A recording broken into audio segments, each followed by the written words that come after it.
The country has 40,000 temples, 1,430 miles of coastline, and a tourist industry that has perfected the art of showing you everything except what actually matters. Begin in the north, where the mornings are cool enough to see your breath, and the mountains hold the clouds like they are protecting something sacred. There is a city here that has been standing since the 13th century, ringed by a moat that was dug by hand, surrounded by over 300 temples inside a radius you could walk in a single afternoon. The oldest of these was built by the very king who founded the city itself. Imagine that. A ruler builds a city, and the first thing he constructs is not a palace or a fortress, but a place of silence. What does that tell you about a civilization? The temples here do not feel like museums. People still bring flowers and light incense at 5 in the morning. The smoke curls upward in the dark, and there is something in that ritual continuity, that unbroken thread between centuries, that makes you feel very small and very grateful at the same time. Further north, closer to the borders that press against Laos and Myanmar, there is a temple built entirely of white glass and mirrors by a single artist who spent decades pouring his life into it. He began in 1997, and the structure is still growing. It is unlike anything religion has produced elsewhere on Earth. It is sharp, cold, blinding in full sunlight, and yet somehow deeply moving. This artist wanted to capture the purity of the Buddha's teachings by making something that reflected the world back at itself. Stand in front of it on a clear morning, and the entire sky lives inside its walls. That is not architecture. That is philosophy made physical. Come down from the mountains and let the landscape change around you. The north softens into flatlands, and then the flatlands open into something ancient and enormous. There is a forest in the southern interior that predates the Amazon in terms of its age, some estimates placing its origin at over 160 million years. It survived when the rest of the world was being buried. It survived colonization and war and logging pressure. Today it holds elephants and hornbills and gibbons whose calls travel so far through the canopy that they sound like grief. A man-made lake was built inside this forest in the 20th century, and now limestone karst mountains rise directly from the water, their reflection so perfect in the early morning that you genuinely cannot tell which direction is up. There are floating bungalows on this lake. People sleep there and wake to absolute silence except for the birds and the water and the sound of their own breathing. Move south toward the coast and feel the air thicken with salt and heat. The Andaman Sea holds its own kind of mystery.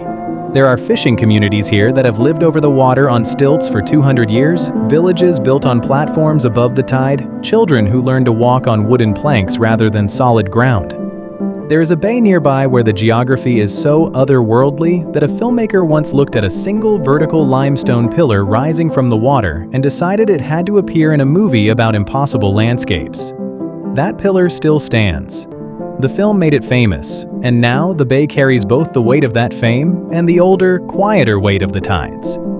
Further south still, there is a bay that was briefly the most famous beach in the world after a novel made it so. A film followed the novel. People came in extraordinary numbers. The coral systems beneath the water began to collapse under the pressure of too many bodies, too much sunscreen, too much noise. Authorities closed it in 2018 and did not reopen it until years later, this time with strict limits. The coral recovered measurably during the closure. The reef grew back. Baby sharks returned. There is something in that story that deserves to sit with you for a moment. The land healed itself when humans finally stepped away. The water remembered what it was.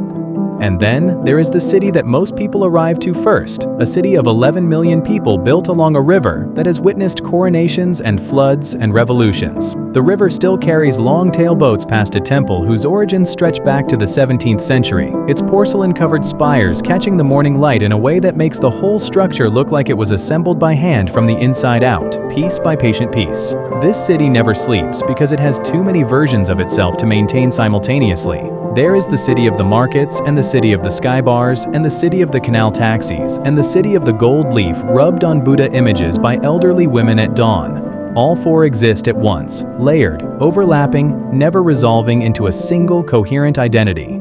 That is the point.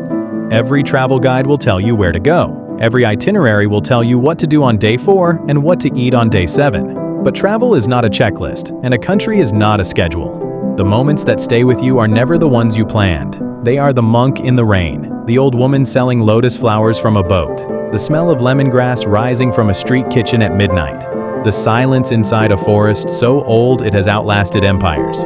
This entire video has been describing a single country. You already know which one.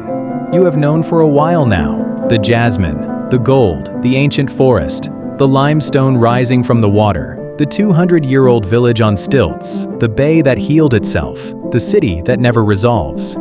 This is Thailand. Not the itinerary version, not the highlight reel. This is the version that lives underneath the photographs, in the quiet, in the heat, in the long, slow exhale of a place that has been standing long before any of us arrived and will keep standing long after. That is where you should go.